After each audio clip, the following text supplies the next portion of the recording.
Good morning, student. Myself, Dr. Vishal Gupta.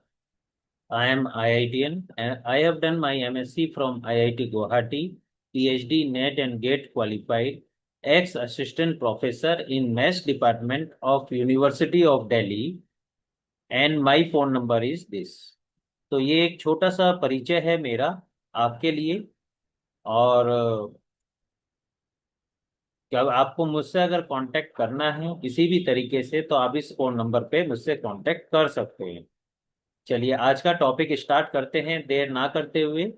आज जो हम टॉपिक पढ़ने वाले हैं आईआईटी जेई का, वो हम पढ़ने वाले हैं डेफिनेट इंटीग्रल। तो डेफिनेट इंटीग्रल के ऊपर जो क्वेश्चंस आते हैं आज हम वो डिस्कस करेंगे। ठीक है, किसमें आते हैं? आईआईटी जेई के मेन और एडवांस एग्जाम में।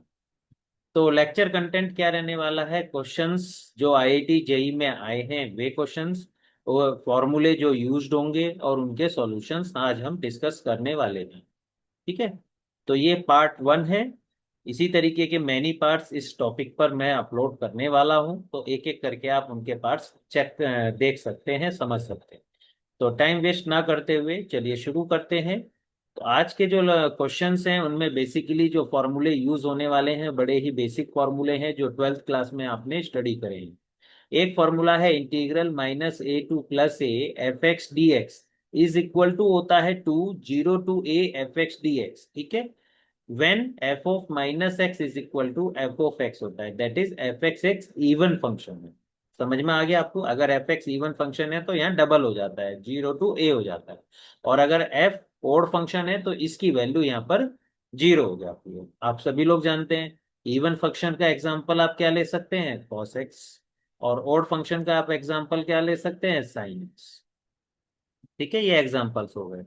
एक दूसरा फॉर्मूला जो यूज होने वाला है वो मोड के ऊपर होने। मोड का मतलब क्या होता है? मोड एब्सोलूट वैल्यू रिप्रेजेंट करता है, ऑलरेडी आप अच्छे से जानते हैं, फिर भी एक रिवीजन में आपको करा देता हूँ। Mode of x exactly F of x होता है अगर एफ ऑफ एक्स की वैल्यू जीरो या जीरो से बड़ी होती है। ठीक है, और माइनस एफ ऑफ एक्स होता है अगर एफ ऑफ एक्स की वैल्यू लेस देन जीरो होती है। ठीक है, मैं आपको एग्जाम्पल के थ्रू यहाँ पर समझा देता हूँ। एग्जाम्पल ये क्या कह रहा है कि सपोज करो यहाँ पर मॉडुलस ऑफ फाइव है। ठीक है, मॉडुलस ऑफ फाइव। अब आप देखो इस फाइव की वैल्यू, ये जो यहाँ मोड के अंदर वैल्यू है क्या है? फाइव। वो ग्रेटर देन जीरो है या लेस देन जीरो है? ग्रेटर देन जीरो है, तो ये एग्जैक्टली सेम यहाँ पर आ जाएगा। अब सपोज करो अंदर माइनस फाइव है। ठीक है, तो माइनस फाइव होने का क्या मतलब है? माइनस फाइव होने का मतलब ये है कि मोड के अंदर अगर माइनस है तो माइनस एफ ऑफ एक्स। ध्यान देना, मोड के अंदर जो है वो एग्जैक्टली सेम आ रहा है माइनस साइन के साथ। तो उसी तरीके से यहाँ पर माइनस साइन लगाया, फिर इस मोड के अंदर जो भी है वो एग्जैक्टली सेम आ जाएगा यहाँ पर माइनस के फाइव। तो इस तरीके से ये फाइव बनता है। आप लोग डायरेक्ट याद रखते हैं कि मोड के अंदर कुछ भी हो प्लस या माइनस वो प्लस हो जाता है। ठीक है, वो प्लस क्यों होता है उसके पीछे रीजन क्या है, वो ये फॉर्मूला। दूसरा जो पॉइंट आज के लेक्चर में यूज होने वाला है दैट इज ग्रेटेस्ट इंटीजर। ये ग्रेटेस्ट इंटीजर क्या होता है? ग्रेटेस्ट इंटीजर का साइन कहीं कहीं पर कुछ होता है, कहीं कुछ होता है। हमने ये बिग ब्रैकेट लिया है। अगर एक्स की वैल्यू जीरो और वन के बीच में है, ध्यान देना, जीरो पे इक्वल टू का साइन लग सकता है, वन पे इक्वल टू का साइन नहीं लगा। In that case greatest integer of F x must be zero. ठीक है, इसी तरीके से अगर एक्स की वैल्यू वन या वन से ज्यादा और दो से कम है तो greatest integer of x will be one. इसका क्या मतलब है? इसका मतलब है अगर आपके पास 0.6 है तो इसका ग्रेटेस्ट इंटीजर क्या है? ये है ना, जो इस पोजीशन पे लिखा जाता है। तो इसकी वैल्यू हो जाएगी जीरो। इसी तरीके से अगर यहाँ पर 0.9 है तो इंटीजर की जगह क्या है? जीरो, तो ये हो जाएगा। यहाँ पर आपके पास 1.3 है तो 1.3 में जो इंटीजर है वो क्या हो गया? ये वन हो गया। ठीक है, थ्री क्या हो कहलाता है? फ्रैक्शनल पार्ट कहलाता है। तो यहाँ पर इंटीजर क्या हो गया? इसका वन हो गया। तो इसलिए जब x की वैल्यू वन और टू के बीच में होती है तो इंटीजर पार्ट होता है वन। और जब एक्स की वैल्यू 0 और 1 के बीच में होती है तो इंटीजर पार्ट होता है 0। आई होप क्लियर है आपको। नेक्स्ट मूव करते हैं क्वेश्चंस की तरफ। चलिए पहला क्वेश्चन देखते हैं। पहला क्वेश्चन कहता है find the value of this integral -pi to pi -पाई/6 से पाई/6। और इंटीग्रल किसका निकालना है? Pi plus 4 x⁻11 upon 1 minus sine mod of x plus पाई/6 dx। ठीक है। अब देखो इस क्वेश्चन में देख करके डर लगता है कि पता नहीं कितना भारी है, लेकिन ऐसा कुछ नहीं है। चलिए देखते हैं कैसे। तो इसको मैं आई मान लेता हूं इंटीग्रल को, और इस इंटीग्रल को ब्रेक कर देते हैं दो पार्ट्स में, पाई/6 और पाई/6। ठीक है। ये तो वैल्यू वही है। नीचे जो डिनोमिनेटर है उसको एज इट इज लिख देते हैं, 1 minus sine mod of x plus पाई/6। ठीक है। न्यूमरेटर में यहां पर पाई ले लेते हैं, प्लस फिर यहां पर 4 इंटीग्रल -पाई/6 पाई/6। तो देखिए कितने स्मार्टली हम इस क्वेश्चन को आसान बना करके सॉल्व करेंगे। यहां पर as it is 1 minus sine mod of x plus पाई/6, और यहां पर आपका क्या आ जाएगा? dx। ये अच्छी तरीके से आप जानते हैं कि इंटीग्रल जो है वो डिस्ट्रीब्यूटिव होता है। डिस्ट्रीब्यूटिव मतलब जो ये हमारा न्यूमरेटर है इस पर हम अलग अलग इसे डिस्ट्रीब्यूट कर सकते हैं। ठीक है। अब हमें बस इसको सॉल्व करना है। अब आप यहाँ ध्यान से देखोगे तो आपकी एक वैल्यू ना 0 हो जा रही है। कैसे? यहाँ देखो, ये फॉर्मूला यहाँ पर यूज होगा, -a to a। तो यहाँ क्या है? -पाई/6 से प्लस के पाई/6, तो a की वैल्यू हो गई पाई/6। अब उसने कहा है कि इसकी वैल्यू 0 है अगर ये ओड फंक्शन है तो। ये जो पोर्शन है ये आपका ओड फंक्शन। कैसे पता चला ये ओड फंक्शन है? मोड ऑफ एक्स की वैल्यू पॉजिटिव होगी। यहाँ क्या लिखा है? Mode of x. Mode of x की वैल्यू क्या होगी? पॉजिटिव। और प्लस पाई/6, तो प्लस पाई/6 भी पॉजिटिव हो गया आपका। तो साइन में अगर कोई एंगल होता है तो साइन में क्या है? Positive angle. और साइन में अगर पॉजिटिव एंगल है तो उसकी वैल्यू भी पॉजिटिव होती है। और किसके बीच होगी पॉजिटिव वैल्यू साइन की? 0 और 1 के बीच होती है हमेशा। पता है ना, साइन हमेशा -1 to +1 के बीच में वेरी करता है। ठीक है। -1 to +1 के बीच में वेरी करता है। और तो इसलिए इस sine mod of x plus पाई/6 की वैल्यू किसके बीच में वेरी करेगी? 0 और 1 के बीच में वेरी करेगी। 1 हो नहीं सकती। तो इसका मतलब क्या है? 1 माइनस दिस, 1 - 1 में से 1 से छोटा लेकिन पॉजिटिव वैल्यू, पॉजिटिव या निगेटिव वैल्यू यहाँ सब्सट्रैक्ट करेंगे तो पूरे डिनोमिनेटर की जो वैल्यू निकल के आती है वो पॉजिटिव आती है। यहाँ पे डिनोमिनेटर क्या है? पॉजिटिव है। ठीक है।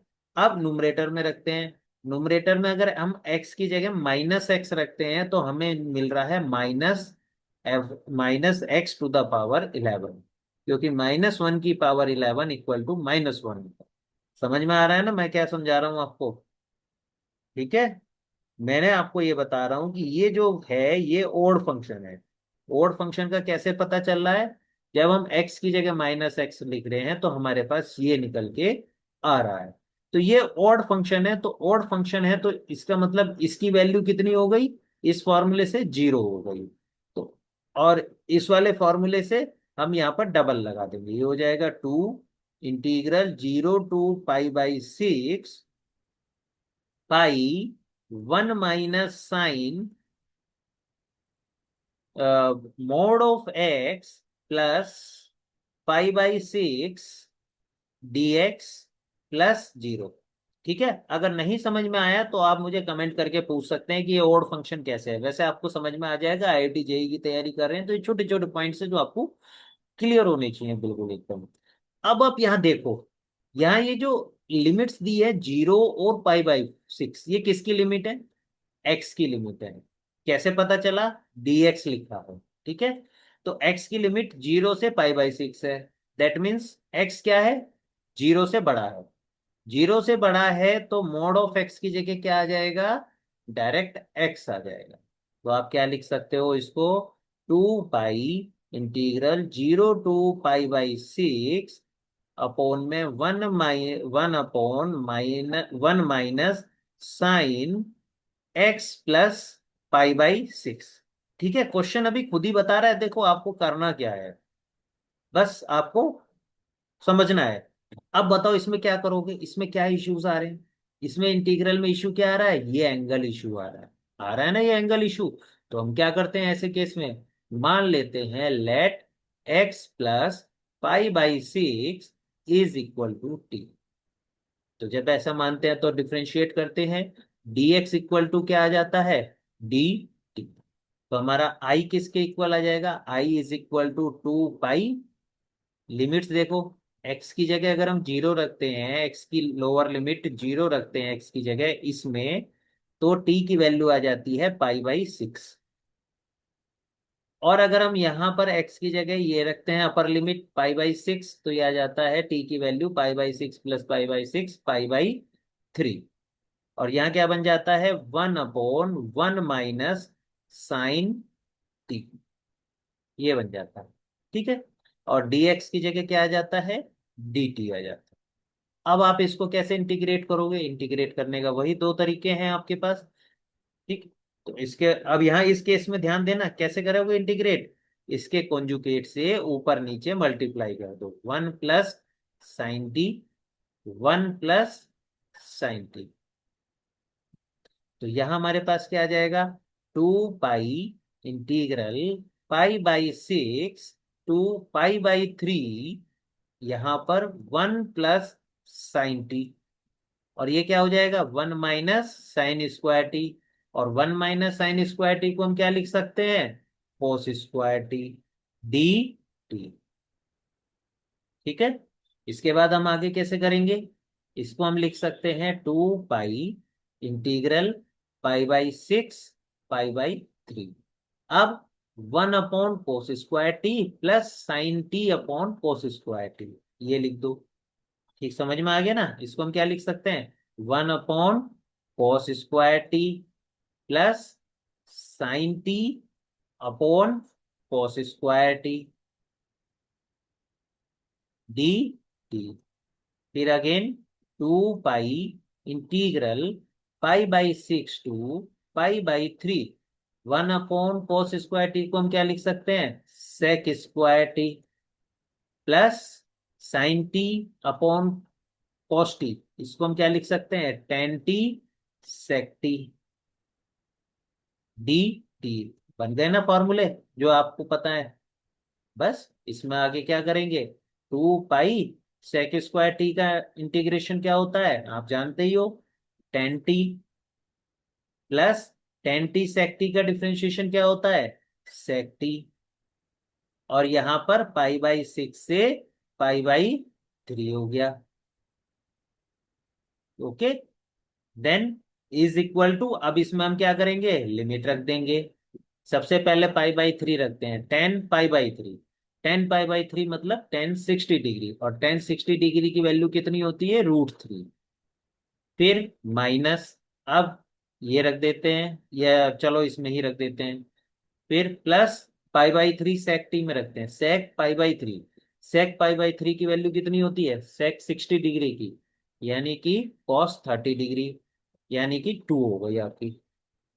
माइनस, अब हम क्या कर रहे हैं, इसकी लोअर लिमिट रख रहे हैं पाई बाई सिक्स। तो 10 पाई बाई सिक्स की वैल्यू कितनी होती है, पाई बाई सिक्स मतलब 1030 डिग्री, वन अपॉन √3 प्लस, और सेक 30 डिग्री पाई बाई सिक्स की वैल्यू कितनी होती है, ये तो आपको याद रखनी पड़ेगी ना वैल्यूज, तभी तो होगा पाई बाई 2। ठीक है, तो ये हमारे पास यहाँ पर आ गया। इसको सिंप्लीफाई कर लो, 2 पाई, ये हो गया √3 plus two minus one upon √3 plus two upon, sorry minus two upon √3। आगे सिंप्लीफाई करेंगे, 2 pi into √3 plus two minus three √3। इसको कैसे लिख सकते हो, 2 पाई √3 प्लस टू माइनस √3, √3 से √3 कैंसिल हो गया, तो ये आपके पास आ गया 4 पाई। तो आपका आंसर क्या हो गया? 4 पाई। ठीक है। तो अगर हम इसमें थोड़ा सा देखें ऊपर, कौन सा ऑप्शन सही है 4 पाई के साथ हमारा, चेक करेंगे तो देखो 4 पाई के साथ ऑप्शन नंबर सी हमारा करेक्ट है। ठीक है।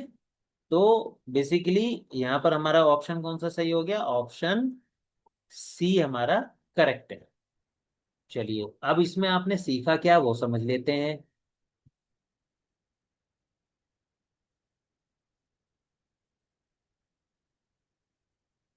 तो इस क्वेश्चन को हमने सॉल्व किया। हमारे पास क्वेश्चन क्या था, थोड़ा सा इसको एक ही पेज पे ले आते हैं। ठीक है।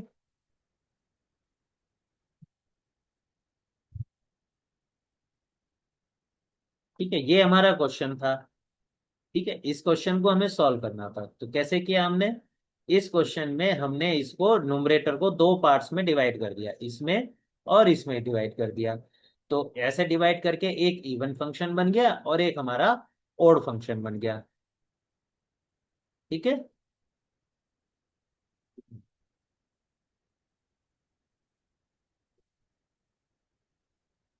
तो एक हमारा इवन फंक्शन बन गया, एक हमारा ओड फंक्शन बन गया।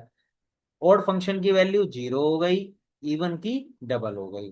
फिर इसके बाद हमने क्या किया, इस मोड को हटा दिया, क्योंकि x की वैल्यू 0 से π/6 के बीच में है। फिर इस x + π/6 को हमने t मान लिया। t मानने के बाद हमारे पास क्या आ गया? ये आ गया। इसके कॉन्जुगेट से ऊपर नीचे मल्टीप्लाई कर दी, मल्टीप्लाई करके फिर ये उसमें बदल गया जो हमारा, जिनके फॉर्मूले हम नॉर्मली जानते हैं। तो देखिए पूरा क्वेश्चन एक साथ एक ही पेज पे आपके सामने ये रखा। ठीक है। तो इस तरीके से आप स्क्रीनशॉट भी ले सकते हैं, और हो सकता है छोटा। हाँ चलिए, ये देखिए। ठीक है। तो पूरा क्वेश्चन एक साथ आपके सामने ये रखा। चलिए नेक्स्ट क्वेश्चन पे चलते हैं।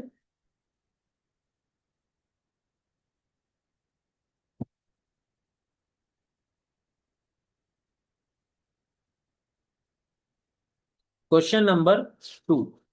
देखिए क्वेश्चन नंबर 2 भी आपका बहुत आसान है। क्या है क्वेश्चन नंबर 2?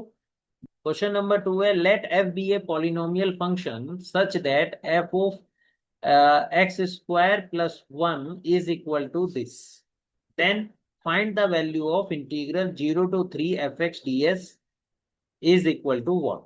तो ये वाला क्वेश्चन IIT-JEE में 28 जनवरी 2026 में शिफ्ट 1 में आया हुआ है। ठीक है। तो कोई स्पेशल इसमें है नहीं कि कोई स्पेशल फार्मूला है, वही 12th क्लास वाले फार्मूलों का ही यहाँ पर यूज हो। तो उसने हमें क्या दिया है, सबसे पहले गिवन, गिवन में उसने हमसे दिया है f(x²+ 1 is equal to x⁴ plus 5x²+2। और उसने निकलवाया क्या है, इंटीग्रल 0 to 3 f(x) dx। ठीक है, x की जगह क्या है, dx। तो आप क्या मान लोगे यहाँ पर, आप यहाँ पर f(x) मान लोगे। यानी कि आपने किसकी जगह x² + 1 की जगह x रख दिया। x² + 1 और आसान तरीके से आपको बताता हूँ, तो क्या करो, इसमें आप पुट कर दो x² + 1 is equal to T. ठीक है। तो ये यानी कि आपके पास क्या आ गया यहाँ, x² is equal to t-1। तो ये जो है ये किस में कन्वर्ट हो गया, ये कन्वर्ट हो गया f(t) is equal to t-1 का होल स्क्वायर प्लस 5t-1 +2। ठीक है। इसका स्क्वायर ओपन कर दो, t² - 2t + 1 + 5t-5 + 2। ठीक है। तो ये आपके पास क्या आ गया, this is equal to t² + 3t, और ये 1 + 2 3 - 2। ये आपके पास आ गया किसकी वैल्यू, f(t) की वैल्यू। ठीक है। आप जानते हो फंक्शन में हम वेरिएबल एक्सचेंज कर सकते हैं। टी की जगह अगर मैं एक्स लिख दूं तो इस फंक्शन में कोई भी फर्क नहीं पड़ेगा। क्यों नहीं पड़ेगा? क्योंकि फंक्शन तो एग्जैक्टली है, वेरिएबल उसमें हम कुछ भी डाल सकते हैं। हमने दिया, उसने हमें क्या था, F of x square plus one, हमने क्या निकाल लिया, एफ ऑफ एक्स। अब उसने हमसे निकालने के लिए क्या कहा है क्वेश्चन में, उसने कहा है integral 0 to 3 f of x dx. तो निकालते हैं, integral 0 to 3 f of x dx is equal to integral 0 to 3 x square plus 3x - 2 is equal to, बस सब सिंपल है, वो है आप इंटीग्रेट कर दो, x³ by 3 plus 3x² by 2 -2x और लिमिट रख दो 0 to 3। आई होप लिमिट रखना आपको आता ही है, और इसका आंसर आ जाएगा 33/2। तो ऑप्शन आपका कौन सा हो जाएगा, ऑप्शन आपका हो जाएगा ये वाला, बी ऑप्शन आपका सही हो जाएगा। ठीक है, तो ऑप्शन हमारा कौन सा सही हो जाएगा, ऑप्शन बी। ठीक है, तो एक बार फिर से इस क्वेश्चन देखो, कितना आसान क्वेश्चन है ये। आईआईटी जेई में आया हुआ है, तो इसका मतलब ये नहीं है कि सिर्फ टफ ही क्वेश्चन आते हैं, आसान भी आते हैं। अब आप इस क्वेश्चन को आप देखो, ये कितना आसान है। यहाँ पर आपको इन्होंने इस तरीके से ये एक फंक्शन दे दिया और एफ ऑफ एक्स को इंटीग्रेट करने को कहा है। तो जस्ट x² + 1 की जगह आप x रख सकते हैं। ठीक है, अभी तो आपको ये टफ लग रहा होगा, लेकिन जैसे ही आप इन क्वेश्चंस को करना शुरू करेंगे और प्रैक्टिस आपकी बहुत अच्छी हो जाएगी, तो आप इन क्वेश्चंस को लिखने की जरूरत नहीं है, सिर्फ माइंड में ही इसे सॉल्व कर लेंगे। ठीक है, इसका आंसर ही कैलकुलेशन आप माइंड में निकाल लेंगे आफ्टर प्रैक्टिसिंग। चलिए नेक्स्ट क्वेश्चन के ऊपर चलते हैं। Question number 3।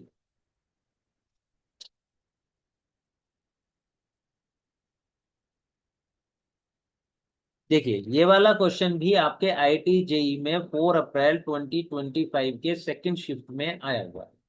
तो इस क्वेश्चन में क्या दिया है, इस क्वेश्चन में हमें दिया है f of x plus 2 F of 1/x is equal to x² + 5। ठीक, दूसरा इसने दिया है 2g(x)(3), यहाँ गलत लिखा हुआ है, g(1/) यहाँ है g(1/2) is equal to x greater than 0। ठीक है, ध्यान देना बच्चे, आप लोग जब एग्जाम देते हैं तो ये गलती बहुत नॉर्मल है। क्या नॉर्मल है, यहाँ पर 1/x लिखा है तो आपका माइंड रिएक्ट करेगा कि यहाँ पर भी 1/x ही लिखा है, जबकि ऐसा नहीं है, यहाँ पर 1/2 ही लिखा है। तो एग्जाम में क्वेश्चंस को ध्यान से पढ़िएगा। अब उसने क्या कहा है, alpha 1 to 2 F of D X और बीटा है 1 to 2 g(x)(dx, then find the value of 9α+β। अब आपको 9α+β की वैल्यू निकालनी है, तो उसके लिए क्या पता होना चाहिए, अल्फा और बीटा। अल्फा क्या दिया है, इंटीग्रल 1 to 2 f(x)(dx), यानी कि अगर हमें fx पता चल जाए तो अल्फा पता चल जाएगा, और यहां से अगर हमें gx पता चल जाए तो बीटा पता चल जाएगा। तो हमारा टारगेट क्या शिफ्ट हो गया, fx और gx निकालना। अब देखिएगा कैसे निकालेंगे सॉल्यूशन। तो उसने हमें क्या कंडीशन दी है, उसने हमें दिया है f of x plus f(2) f of 1/x is equal to x² + 5। ठीक है, तो चलिए इसको हमें सॉल्व करना है। तो देखिए कैसे हम इसको एफ ऑफ एक्स निकालते हैं। इस पूरी इक्वेशन में आप 1/x लिख दो in the place of x. ठीक है, क्या करेंगे, replace 1/x in the place of x, x की जगह 1/x लिख देंगे। तो ये क्या हो जाएगा, F of 1/x plus 2 F of x plus equal to 1/x² + 5। ये इक्वेशन नंबर 1 आप बोल दो, इसको इक्वेशन नंबर 2 बोल दो। ठीक है, अब हमें क्या करना है, 1/x को काटना है। इक्वेशन नंबर वन में F of one by x के आगे क्या है, टू कोफिशिएंट, और यहाँ वन बाई एक्स के पहले क्या है, वन। तो हमें इसे नॉर्मल जो सिक्स क्लास में आप सिस्टम ऑफ इक्वेशन को सॉल्व करते थे उस मेथड से सॉल्व करेंगे। कैसे करेंगे, वन को माइनस कर देंगे टू इंटू टू से, ठीक है। तो F of x minus four x, तो ये हो जाएगा माइनस के थ्री एक्स। ठीक है, आपको इस सब काफी चीजें ओरल करनी पड़ेंगी, मैं फिर भी लिख करके कर रहा हूँ, लेकिन जो चीजें मैं ओरल कर रहा हूँ उसको समझिए, नहीं समझ में आता है तो कमेंट करके आप पूछ सकते हैं, ठीक है।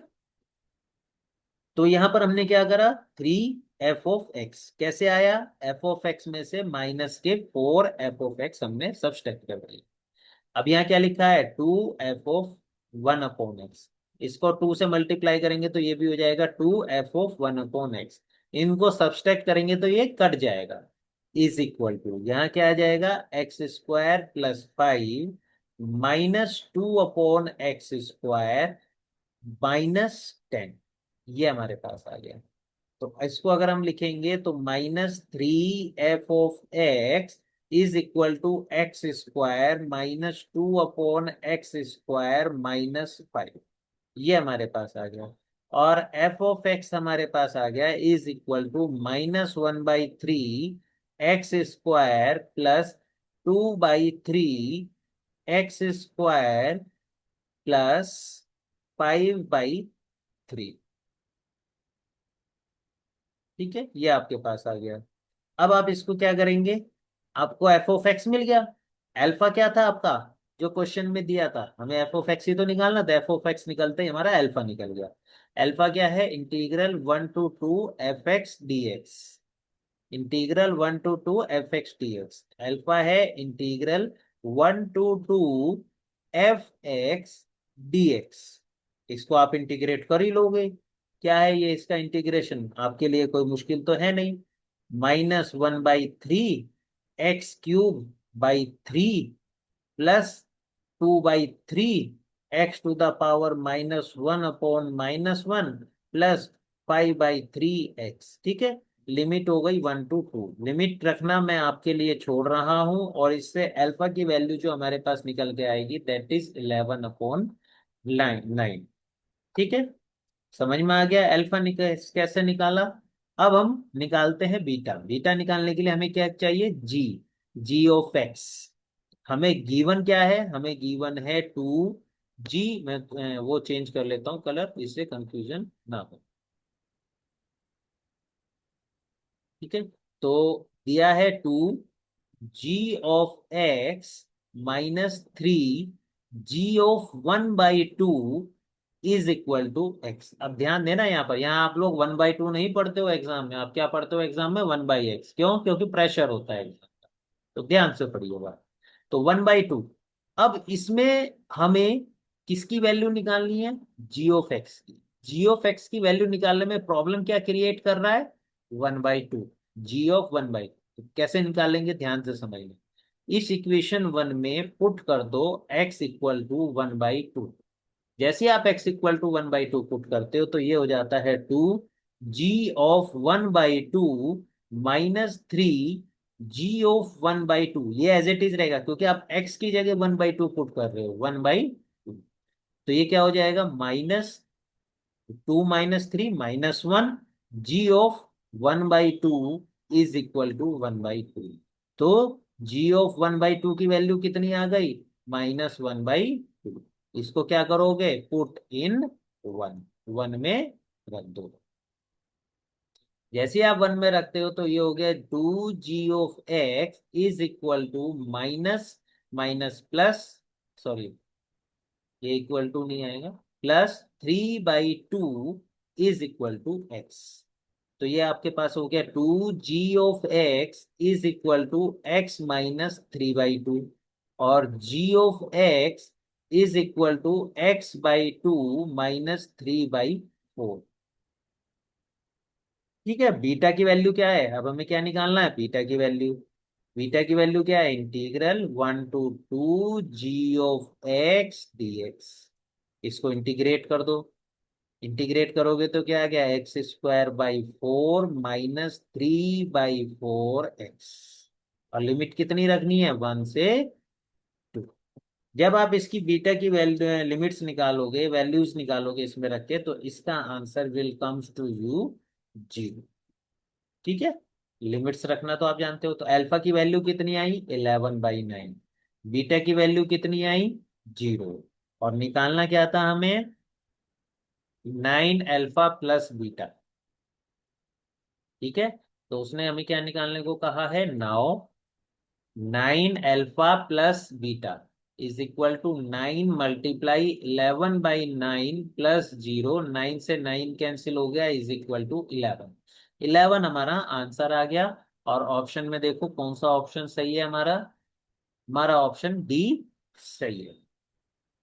ठीक है, तो क्वेश्चन बहुत आसान है, ऑप्शन डी। बस आपको घबराना नहीं है और ध्यान से इस चीज को समझना। देखिए मैं आपको ये वाला क्वेश्चन एक बार फिर आपके सामने दिखाता हूँ। देखो क्वेश्चन क्या था आपका, क्वेश्चन था आपका ये, f let g o f of x+2 f(1/x)(x² + 5), दिया दो इक्वेशन दी है ये। इन दो इक्वेशन से आपको अल्फा बीटा की वैल्यू निकालनी है। तो इन दो इक्वेशन से जब आपके पास फंक्शन आपका f(x) और f(1/x) दे दिया जाता है, इस तरीके की इक्वेशन है, और उससे आप f(x) निकालना चाहते हैं, तो वो कैसे निकालेंगे, वो मेथड आपने आज सीखा। ठीक है, जब आपको g(x) और g(1/2) दिया है, उससे आपको अगर निकालना है तो कैसे निकालेंगे, वो भी आपने आज यहाँ पर सीखा। ठीक, दो पूरा का पूरा क्वेश्चन आपके साथ 1 पेज में ये रहा। ठीक है, अल्फा निकल गया, बीटा निकल गया, इसमें रख दिया और हमारा आंसर आ गया। तो क्वेश्चन हमें टफ लग रहा था, बट एक्चुअल में टफ नहीं। चलिए मूव करते हैं अगले क्वेश्चन की तरफ।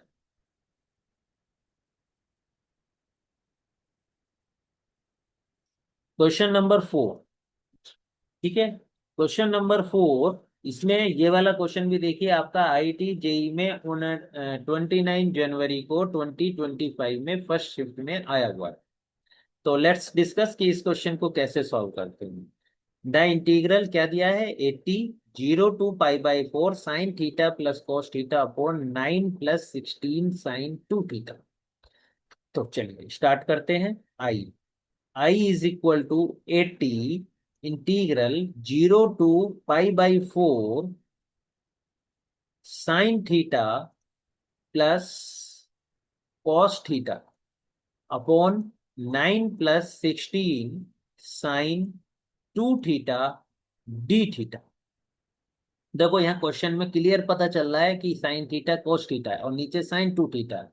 तो क्या करेंगे आप, सबसे पहला काम, नीचे जो sin 2 थीटा है उसको ब्रेक करेंगे साइन थीटा कोस थीटा में। कैसे करोगे, integral 0 to π/4, numerator as it is sin plus cos theta, और नीचे आ जाएगा 9 + 16, और ब्रैकेट में 2 sin 2 cos 2।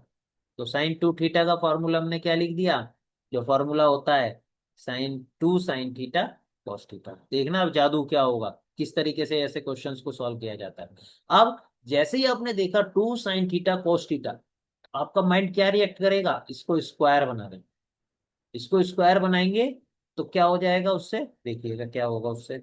80 स्क्वायर बनाने के लिए हमें क्या करना होगा, स्क्वायर बनाने के लिए हमें इसमें 1 ऐड करना होगा और 1 सब्सट्रैक्ट करना होगा। sin प्लस कॉस थीटा, 9 + 16, और इसमें 1 + 2 sin cos -1 हमारे पास ये आ गया। ऐसा करने से क्या हुआ, देखना क्या जादू होगा, कैसे ये क्वेश्चन सॉल्व हो जाएगा।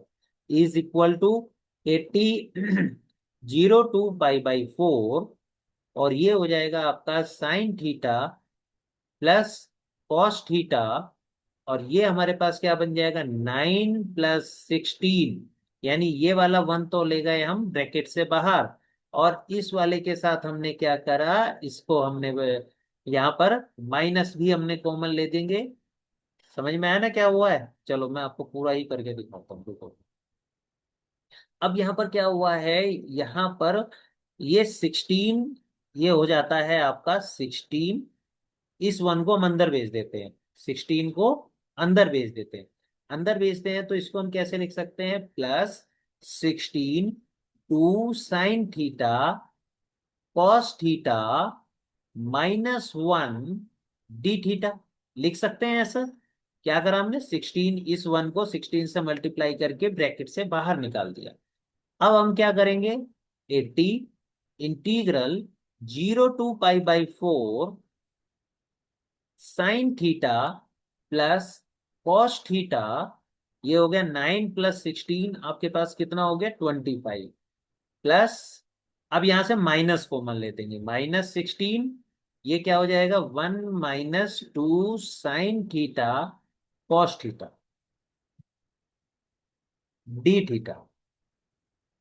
देन आगे कैसे करेंगे, इक्वल टू 80 इंटीग्रल 0 to π/4, ये हो जाएगा आपका sign theta plus cos theta, और ये 25 - 16, वन को आप क्या लिख सकते हो, sine square theta plus cos square theta.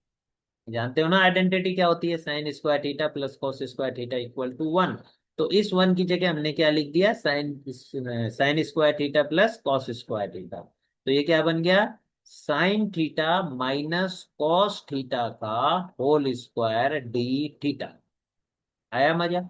अब हम क्या करेंगे, पुट कर देंगे sine theta minus cos theta is equal to t.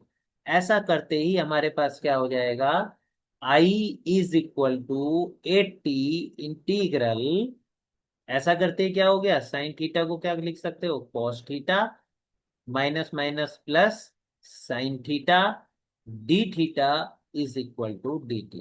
तो हमारा न्यूमरेटर जो ये sine theta plus cos theta D theta है, ये रिप्लेस हो जाएगा डी टी से।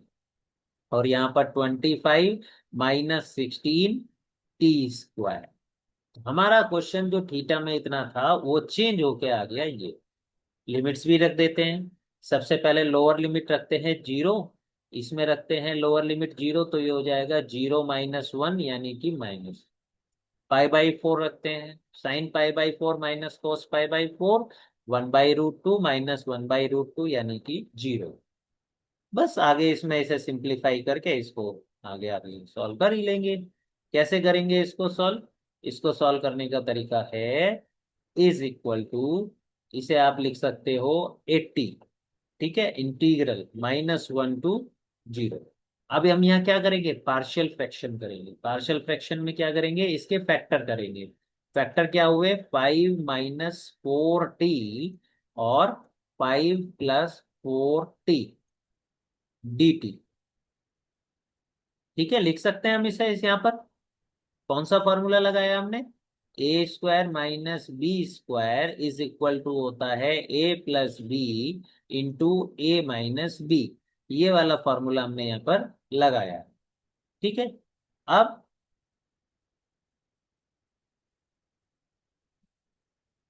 मैं आपको एक शॉर्ट ट्रिक बताता हूँ पार्शियल फ्रैक्शन करने की।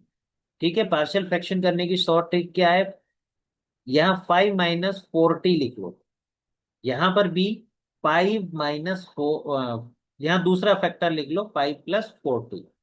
ध्यान से समझना, या तो आप पार्शियल फ्रैक्शन जैसे आते हैं वैसे करिए, अदरवाइज शॉर्ट ट्रिक क्या है वो समझिए। शॉर्ट ट्रिक है, यहां से इस डिनोमिनेटर से टी की वैल्यू निकाल लो। तो टी की वैल्यू कितनी आएगी, 5/4। क्या आएगी, 5/4। वो यहां रख दो। 5/4 अगर हम यहाँ रखते हैं तो 4 से 4 कट जाता है, 5 + 5 10 आ जाता है। ठीक है, 10 आते ही वो कहाँ रखोगे, इसके यहाँ पर नुमरेटर में।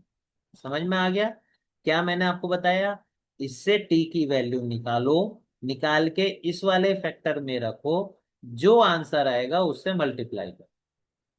सिमिलरली इससे टी की वैल्यू निकालो, वो आ रही है -5/4, यहां पर रखो -5/4। जैसे ही रखोगे तो ये हो जाएगा, 4 से 4 कट गया, 5 + 5 10 आ गया।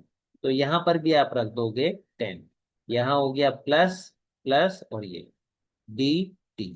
ये आपका पार्शियल फ्रैक्शन हो गया इंटीग्रल -1 से जी। तो आगे 80, 1/10 एज इट इज, 1/5 - 40 का इंटीग्रेशन क्या होगा? इसका इंटीग्रेशन आपके पास हो जाएगा log 5 - 4t अपॉन में -4। ठीक है। शॉर्ट ट्रिक आनी चाहिए, इसके बिना काम नहीं चलेगा। शॉर्ट ट्रिक क्या हुआ मैंने आपको बताया, इसमें हमने इंटीग्रल का कौन सा फॉर्मूला लगाया कि अगर नीचे का डिफरेंशिएशन ऊपर रखा है तो हम लॉग ऑफ डिनोमिनेटर लिख सकते हैं। ठीक है। तो यहाँ क्या करा हमने, 5 - 40 का डिफरेंशिएशन क्या है, -4 dt, -4 dt। अब -4 dt तो ऊपर नहीं है, ऊपर क्या है सिर्फ dt, तो हमने -4 से यहाँ पर डिवाइड कर दिया। इसी तरीके से +1/10, इसको अगर हम करेंगे तो इसे क्या लिख सकते हैं, log 5 + 40, और t का जो कोफिशिएंट है वो आ जाएगा नीचे +4, लिमिट -1 to 0।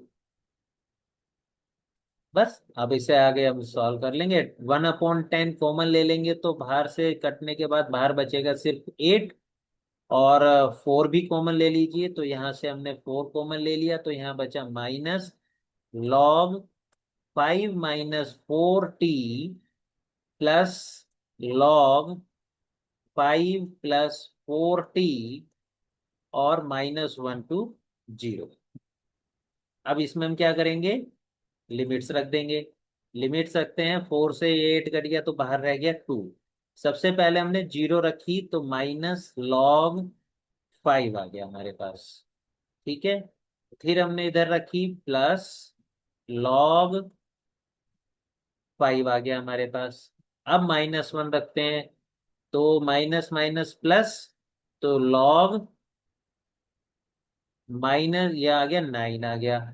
फिर यहाँ पर माइनस लॉग, टी की जगह -1 रखा तो log 1 आ गया।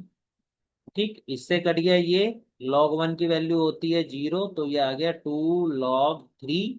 इसको आप क्या लिख सकते हो, 2 log 3 का इस, सॉरी यहाँ पर आएगा 9, और यहाँ 3 का स्क्वायर, तो दिस इज 4 log 3। ये आपका आंसर आ गया। देखो इसको।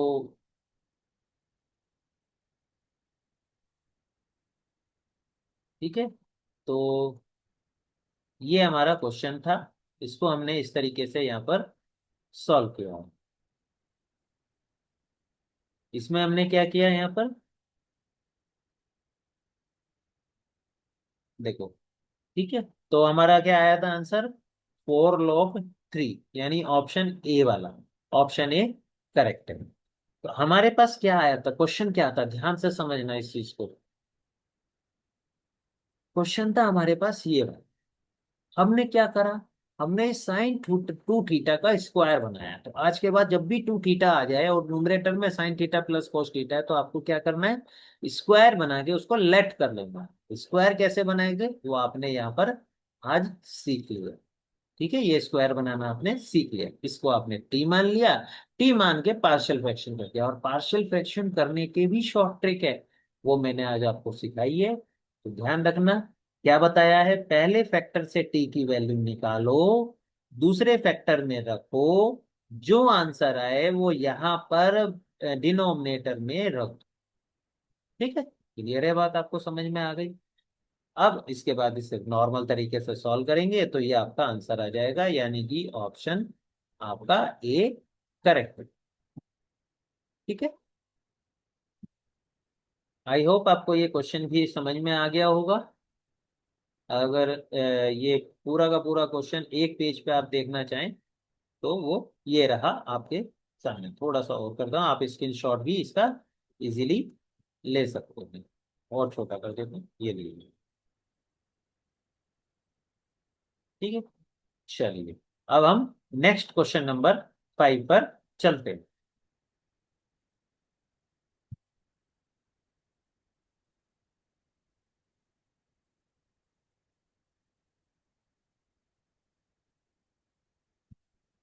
हाँ जी, क्वेश्चन नंबर 5 जो है वो भी आईआईटी जेई के 29 जनवरी 2025 में शिफ्ट 2 में आया हुआ है। तो इसमें बेसिकली इस मोड फंक्शन का यूज ज्यादा है, वैसे ये क्वेश्चन टफ नहीं है। इसमें दो पार्ट्स दिए हैं, 24 integral 0 to π/4 sin 4x - π/4 and 2 sin x। 2 sin x क्या है, ग्रेटेस्ट इंटीजर पार्ट है और इसमें मोड के ऊपर। तो हम अपने इस इंटीग्रल को दो पार्ट्स में ब्रेक कर देते हैं। ठीक है, दो पार्ट्स में ब्रेक करने के लिए हम क्या करेंगे, हम इसे लिख देंगे I = 24 integral 0 to π/4 sin 4x - π/4 dx। ठीक है, plus 24 integral 0 to π/4 greatest integer 2 sin x dx। ठीक है, इसे इक्वेशन नंबर 1 मान लो। हम इसे I1 और I2 बोल देते हैं। हम क्या बोल देते हैं, इसको I1 बोल देते हैं और इसको I2 बोल देते हैं। दोनों की वैल्यू अलग अलग निकाल के इक्वेशन नंबर 1 में रख देंगे और I की वैल्यू हमारी निकल जाएगी। और फिर उसको 2π + अल्फा के इक्वल रख के अल्फा की वैल्यू हमारी इसीलिए निकल जाएगी। तो चलिए देखते हैं कैसे हम I1 और I2 की वैल्यू निकालते हैं।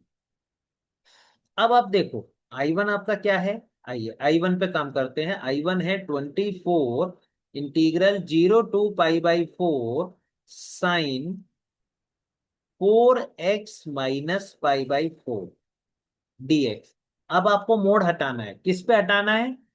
सबसे पहला काम इंटीग्रल के समय प्रॉब्लम क्या क्रिएट करता है, मोड करता है। हमें क्या करना है, मोड को हटाना। मोड को हटाने के लिए हमें ये पता होना चाहिए कि इसकी वैल्यू कब निगेटिव होती है कब पॉजिटिव होती है। तो उसके लिए हम क्या करेंगे, उसके लिए हम क्या करते हैं, पुट कर देते हैं 4x - π/4 = 0। तो यहां से हमारे पास क्या निकल के आता है, x निकल के आता है π/, एक सेकेंड, क्वेश्चन में यहाँ पर ये 4 नहीं है, यहाँ पर 12 है। ठीक है, इसको आप यहाँ पर 12 पढ़े। तो हम यहाँ पर लेके चलते हैं 12। तो हमारे पास यहाँ 4 ना होके हमारे पास 4 क्या है, 12। तो अगर यहाँ पर हम ये 12 है हमारा, तो x की वैल्यू कितनी हो जाएगी, π/48। तो इसका मतलब क्या है, जब x की वैल्यू 0 और 48 के बीच में है। यहाँ देखो इस इंटीग्रल में x की वैल्यू कहाँ से कहाँ तक है, कैसे पता चला, ये किसकी वैल्यू है, dx की, यानी x की। x कहाँ से कहाँ वेरी कर रहा है, 0 से π/4। तो ये क्या कह रहा है कि अगर x की वैल्यू 0 से π/8 के बीच में है तो इसकी वैल्यू है पॉजिटिव, अदरवाइज इसकी वैल्यू है नेगेटिव। ठीक है, एक सेकंड, एक सेकंड होल्ड कीजिए। चलिए शुरू करते हैं। तो इस तरीके से हमारे पास क्या आया, एक x की वैल्यू आई है 0 से π/48 के बीच में, और दूसरी वैल्यू आई है x की बिटवीन π/48 से π/4 के बीच में। ठीक है, जब इसकी वैल्यू ये आई है तो इसका मतलब क्या हुआ, 4x - π/12। इसकी वैल्यू क्या हो गई, इसकी वैल्यू हो गई नेगेटिव। क्यों, क्योंकि x की वैल्यू π/48 से कम है, π/48 से कम है। कम होते ही इसकी वैल्यू कितनी हो गई, <<0 हो गई। और इसकी वैल्यू कितनी हो जाएगी, 4x - π/12 की, इसकी हो जाएगी <<0। पता चल रहा है ना कैसे, देखो यहां से पता चलता है। ये क्या है, 4x इस लाइन से ये लाइन क्या आ रही है, π/12। तो 4x - π/12 है। ठीक है, 4x की वैल्यू कितनी है, π/12। यानी कि अब x की वैल्यू अगर आप 0 और इसके बीच में रखते हो, आप 0 के बिल्कुल पास में रखो, जैसे 1/4। ठीक है, तो अब यहां पर जो है इसकी वैल्यू आपकी, जैसे ही आप लेफ्ट हैंड साइड में लेके जाते हो इसकी वैल्यू 0 हो जाती है। कैसे पता चल रहा है कि, ये देखो इसे π/8 को आप लेफ्ट साइड में ले जाओ, लेफ्ट साइड में ले जाओगे तो इसे क्या लिख सकते हो, x - π/8। 48, x minus pi by 48, और x माइनस पाई बाई 48 क्या है, वो ये है। इसको कैसे लिख सकते हो, इस तरीके से लिख सकते हो। तो ऐसे आपको पता चल रहा है कि इसकी वैल्यू लेस देन जीरो है। समझ में आ रहा है ना क्या बोल रहा हूं मैं? दोबारा से बताता हूँ। देखो यहाँ क्या लिखा है, यहाँ लिखा है x less than pi by 8। ठीक है, क्या लिखा है, x less than pi by 48। तो इसका मतलब क्या है, x माइनस पाई बाई 48 जो है वो लेस देन जीरो है। ठीक है, अब लेस देन जीरो है, पूरी इक्वेशन को 4 से मल्टीप्लाई कर दो, तो ये हो गया 4x minus pi by 12 is less than zero. समझ में आया कैसे पता चला ये लेस देन जीरो? ऐसे पता। तो जैसे ही ये लेस देन जीरो है, इसका मतलब क्या है, mode of 4x minus pi by 12, इसकी वैल्यू क्या हो गई, माइनस ऑफ दिस। इसमें माइनस की मल्टीप्लाई करनी पड़ेगी, यानी ये हो गया पाई बाई 12 माइनस 4x। और ये अगर वैल्यू ग्रेटर देन जीरो है, तो 4x माइनस पाई बाई 12 की वैल्यू एज इट इज रहेगी, इसमें माइनस की मल्टीप्लाई नहीं करनी पड़ेगी। ऐसा क्यों? क्योंकि मॉड एक्स का फॉर्मूला यही होता है जो मैंने यहाँ पर आपके लिए लिखा भी है। ये रहा कि अगर एफ एक्स की वैल्यू ग्रेटर देन जीरो है तो f x as it is, otherwise उसमें माइनस की मल्टीप्लाई होती है।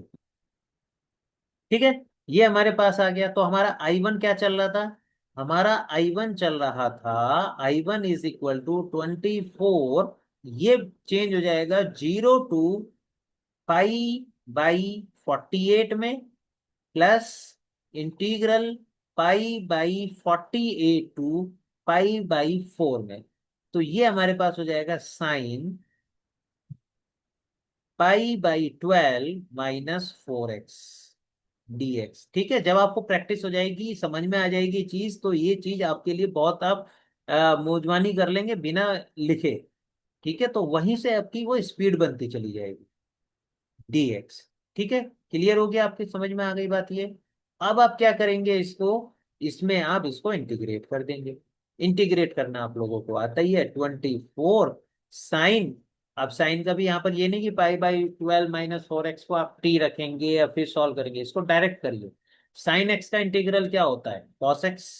तो यहाँ क्या लिखेंगे, कॉस एंगल, एंगल क्या है, पाई बाई 12 माइनस 4x, और डिनोमिनेटर में आ जाएगा एक्स का कॉफिशियंट यानी कि -4, और लिमिट रख देंगे 0 to pi by 48। Similarly here, यहां पर हो जाएगा हमारा cos 4x minus pi by 12 upon में 4, और लिमिट हो गया pi by 48 to pi by 4। अब इसमें हमें लिमिट रखनी है, लिमिट रख करके जो भी आएगा वही हमारा आंसर आई वन का हो जाएगा। तो इसे हम करेंगे 24, और ये माइनस के 14 बाहर ले लिया हमने अगर, तो कर एक्स की वैल्यू रखते हैं पाई बाई 48, तो 4 से ये कट जाएगा, पाई बाई 12 माइनस पाई बाई 12, ये आ जाएगा कॉस जीरो, माइनस यहाँ आ जाएगा कॉस जीरो, और फिर यहाँ अगर जीरो रखते हैं तो कॉस पाई बाई 12। इस 4 को भी बाहर ले लेते हैं, 1/4। यहां पर अगर मैंने x की जगह पाई बाई 4 रखा, तो 4 से 4 कट गया, पाई बचा, पाई माइनस पाई बाई 12। ठीक है, cos pi minus pi by 12 कितना होता है, ये आपके पास हो जाएगा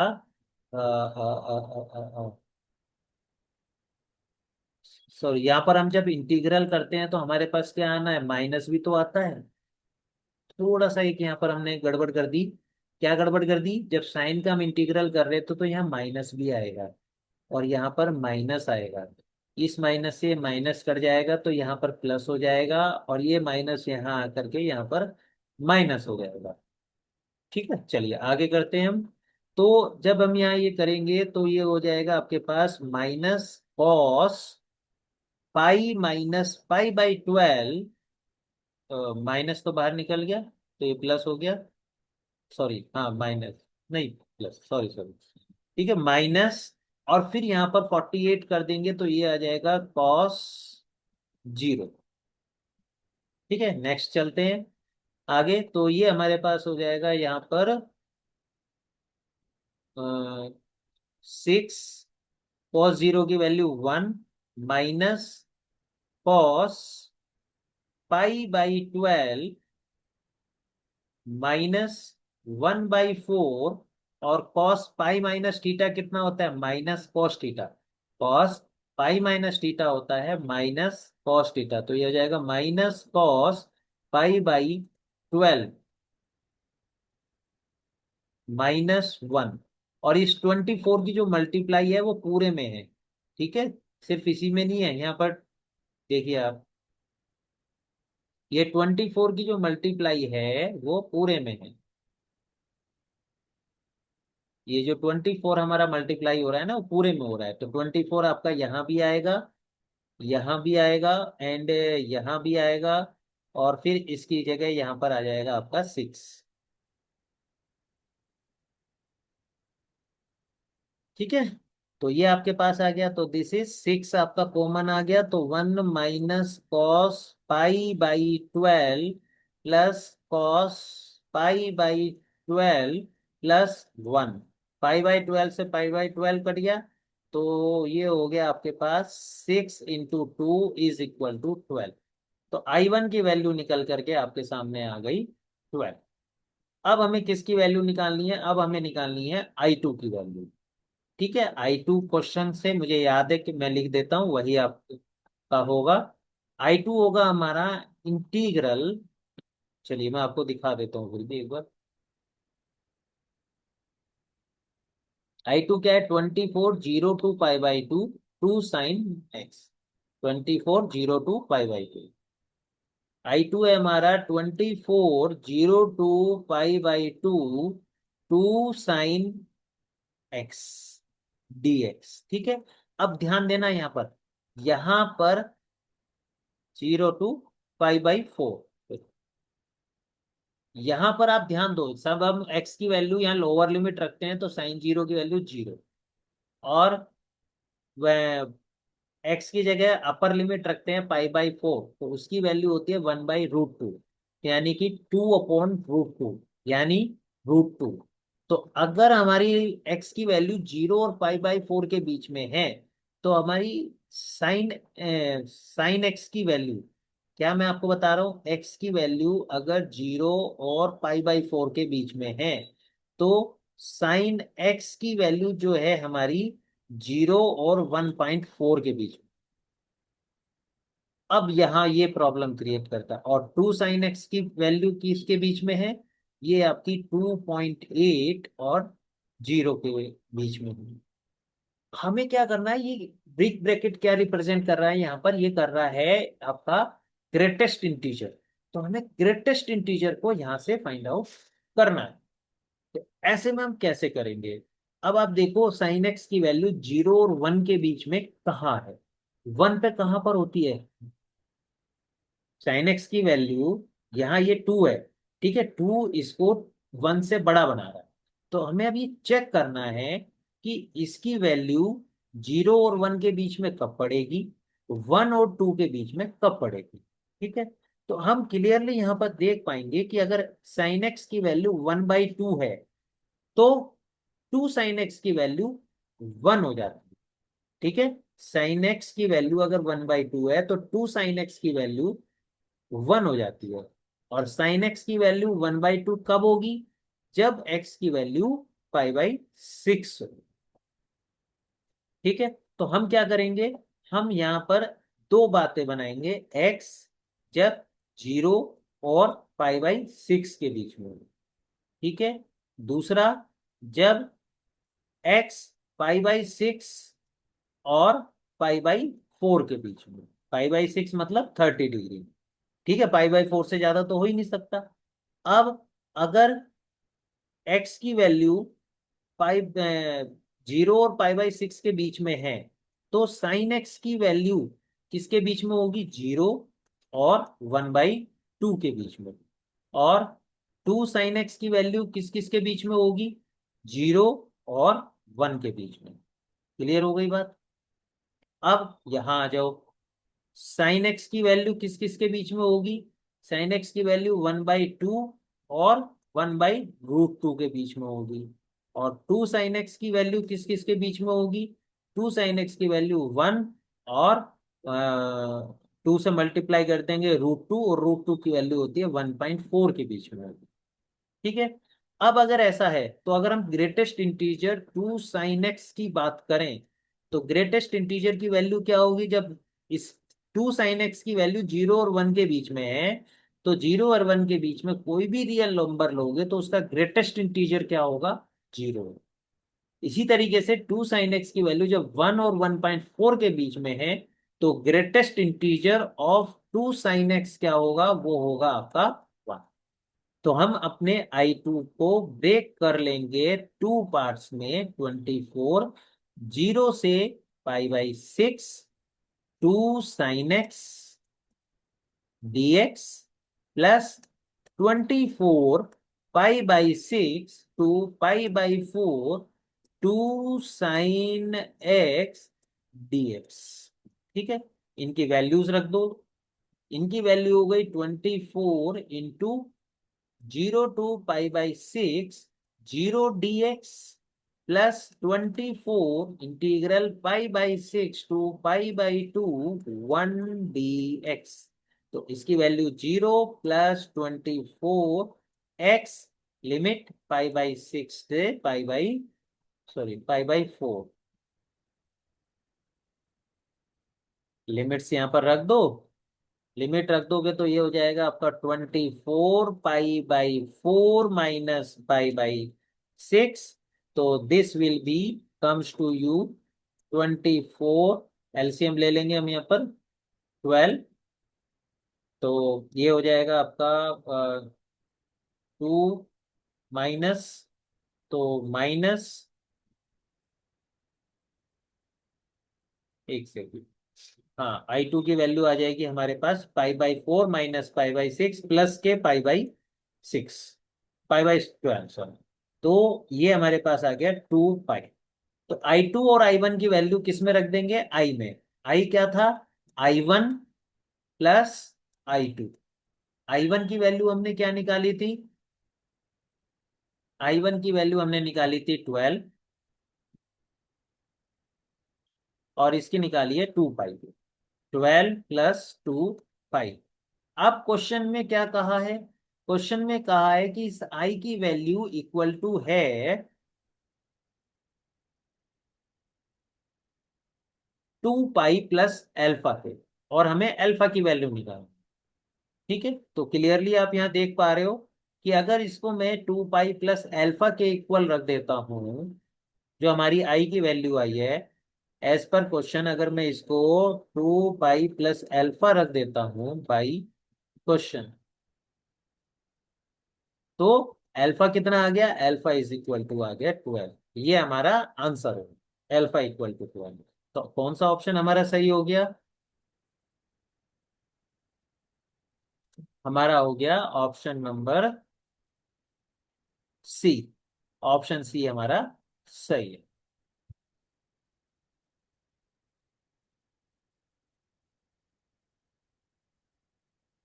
ठीक है, तो ऑप्शन कौन सा हमारा सही हो गया? Option number C. तो ये पूरा का पूरा क्वेश्चन आपके सामने एक पेज पे मैं रखने की कोशिश करता हूं।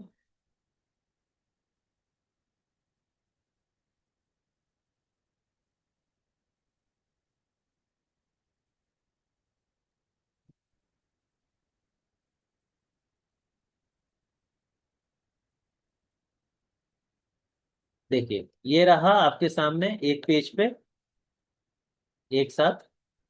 ठीक है, ये हमारा क्वेश्चन था। क्वेश्चन आप लोगों को याद हो ही गया होगा। I hope it is visible to all of you.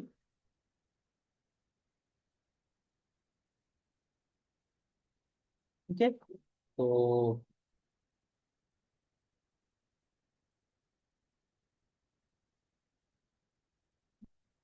ठीक है, तो हमने क्या करा है, ये हमारा क्वेश्चन है। इस वाले पोर्शन को हमने I1 मान लिया और इस वाले पोर्शन को हमने I2 मान लिया। तो इसमें आपने दो तरीके के इंटीग्रल को सॉल्व करना सीखा। I1 में आपने सीखा कि मोड को हटा करके किस तरीके से हम अपने इंटीग्रल को सॉल्व करते हैं। ठीक है, ये हमने I1 में सीखा मोड को हटा के कैसे हम सॉल्व करते हैं। और I2 में आपने ग्रेटेस्ट इंटीजर वाले क्वेश्चंस को कैसे सॉल्व किया जाता है वो आपने आज सीखा। तो दोनों कंसेप्ट आपको अच्छे से क्लियर हो जाने चाहिए। अगर फिर भी आपको लगता है कि कहीं पे कोई डाउट आपको आ रहा है, तो मैंने अपना फोन नंबर आप लोगों को दिया हुआ है इसीलिए कि आप अपने डाउट्स पूछ सकते हैं, या फिर आप किसी भी तरीके की कोई परेशानी है तो कमेंट करके भी आप अपने क्वेश्चंस पूछ सकते हैं। आई होप आज का लेक्चर आपको अच्छे से समझ में आया होगा। ये मैंने जो आज के उसमें जो बेसिक फॉर्मूले हैं वो एक साथ यहाँ पर लिख दिए थे। ये दो तीन फार्मूले ही है, ज्यादा फार्मूले आज के लेक्चर में स्टार्ट यूज नहीं हुए हैं, पर सब बेसिक फार्मूले हैं। तो थैंक यू वेरी मच। अगर आपको ये इंटीग्रल के पांचों क्वेश्चन समझ में आए हैं तो इस वीडियो को लाइक कीजिए, चैनल को सब्सक्राइब कीजिए, अपने फ्रेंड्स को शेयर कीजिए। Thank you very much.